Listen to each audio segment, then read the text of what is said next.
Kung puso ko ay mamapa, ikaw ang dulot, gitna at simula.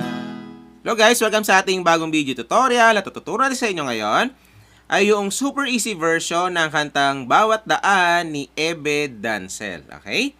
So ito guys yung pinakamadaling mga chords para hindi kayo mahirapan at masaktan. No? So, kung wala naman kayong kapo, don't worry. Meron tayong ginawang no kapo version nito. Type nyo lang dyan sa search yung Bawat Daan. Lagyan nyo ng asken sa dulo para lumabas yung ibang tutorial natin. Okay? So, yan. So, ilalagay nyo muna yung mga kapo guys sa 4th fret. So, 1, 2, 3, 4, and then good to go na kayo. So, parinig muna natin guys sa inyo yung kanyang verse para may idea kayo kung natuturo natin ha. So, doon yung manda sa may sa pagkumpas ng iyong kamay. So, doon yung manda, no? So, paano yun? So, yung mga chords natin, guys, para sa mga verse ay G. Ayan, so yung G, guys, ay first string ito, 5th string ito, tapos 6th string naman. Ito yung isa, no? So, pwede rin G na apat na daliri, ganyan. Pwede rin ganyan, pwede rin G na 3 daliri. Depende sa inyo, okay? Tapos, pupunta kayong A minor. So, yung A minor, guys, 2nd string ito. Tapos, 3rd string ito. 4th string naman ito. Okay? Tapos, pupunta kayong C. So, halimbawa, galing kayong A minor, guys. Ang technique dyan, A minor, ito lang ililipat nyo dito. Ganyan. So, galing kayong A minor, ito lang yung alis nyo. Ilagay nyo ito dito. Pupunta na siyang C. Okay, so 2nd string, 4th string, 5th string ito. So again, A minor, tapos pupunta kayong C, ganun lang. Lipat lang na ganyan. Okay? So C, tapos C uli. Okay? So 2 times yung gagawin yan guys. So pag nagawa nyo ng 2 times ay tapos na yung mga verse. Okay? So paano naman yung ating strumming pattern para sa buong kanta? So ganito lang. Halimbawa, naka-G kayo. Kada chords ay down, down, up, up, down, down, up, down, up. Okay, tapos lipat kayo ng chords, down, down, up, up, down, down, up, down, up. Tapos lipat ng chords. Tapos, C uli.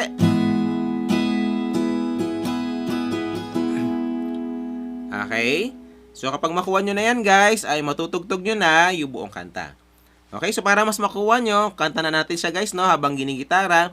So, pwede nyo ako sabayan. So, dito tayo sa pagkumpas ng iyong kamay, aking landas, ginagabay. Tapos, ulit-ulit yun. Isang tiyak sa 1,000 duda. Pagluluksa. Okay? So, yan. So, ganun nakadali guys yung mga verse. And then, after nun, ay pupunta na tayo mga pre-chorus. So, doon ay banda sa may kung puso ko ay imamapa. Okay? So, doon yung banda, no? So, paano yun? So, yung mga chords natin, guys, para sa mga pre-chorus ay G, tapos A minor, tapos C, tapos C. Ayan. So, yan yung first line ng mga chords. Tapos, pupunta kayong second line ng mga chords. So, G, tapos A minor. Ito yung bago natin, guys. D. So, ang D guys ay first string ito, second string ito, third string naman ito. Tapos C. And then E. Ito rin yung bago natin, E. Para lang siyang A minor, pero inangat nyo yung lahat ng daliri nyo. Yan, ganyan. So, ito na yung third string. Fourth string ito, fifth string naman itong isa. Okay? Ito. Yan. E. So, yan. So, same pa rin yung kanyang mga strumming pattern. Wala na tayong problema dyan. Kanta na natin siya guys para mas makuha nyo, no? So, kung puso ko ay imamapa, ikaw ang gitna at simula. Teka na naman chords na. Nahanap din kita.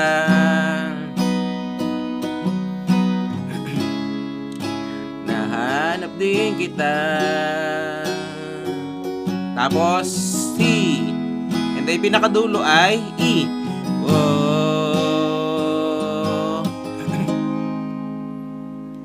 Okay? So, yan. So, ganun nakadali guys yung mga pre-chorus. And then, after nun ay pupunta na tayo mga chorus. So, doon ay banda sa may, di ba? Oh, tapos chorus na.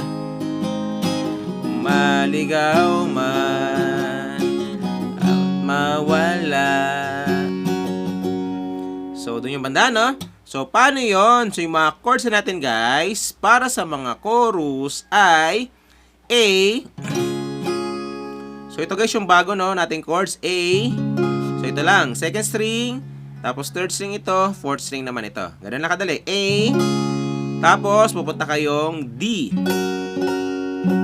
Yan lang, no? Dalawa lang. So, 9 times yung siyang gagawin, guys. So, ginawa natin siyang 9 times. Dapat yan 8 times lang. Pero, sinama na natin yung bakante na walang kanta. So, magiging 9 times na siya. Pag nagawa nyo ng 9 times, halimbawa, pang 9 times, tapos pupunta kayong pinakadulo ay A. So, nilagyan ko ng 1 yung A dyan, guys. Ibig sabihin, pagdating nyo dyan ay isang strum down na lang yan dyan. Sa pinakadulong A. Okay? Ayan. So, ganun na kadali, guys, no? So, A1. Ayan. So, same pa rin yung kanyang strumming pattern. Kanta na natin siya para mas makuha nyo, no? So, halimbawa yung pinakadulo ng pre-chorus. Oh, tapos punta na tayong chorus.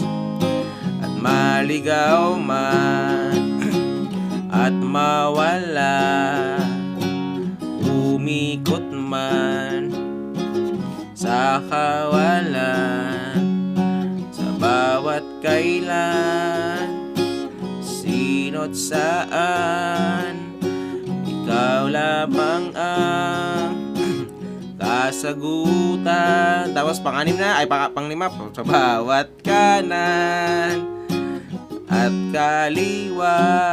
Tapos pang-anim, man o hilaga, bawat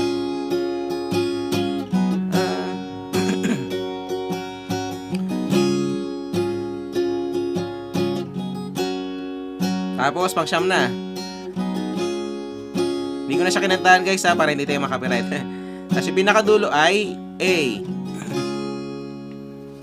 Okay? So, yan. So, ganoon nakadali guys yung mga chorus. And then, after nun ay pupunta na kayong verse. Same pa rin yung mga chords niya. Tapos, pre-chorus. Same pa rin yung mga chords niya. And then, chorus. Same pa rin yung mga chords niya. And then, tapos na yung kanta. Okay? So, yan. So, pagsamasamahin nyo lang guys yung lahat ng tinuro natin at matutugtog nyo na yung buong kanta. Again, kung wala kayong kapwa, puntahan nyo lang sa isang video natin para matutunan nyo yan. So, enjoy sa bago nyo matutugtog guys. Kita tayo sa next video natin. Bye!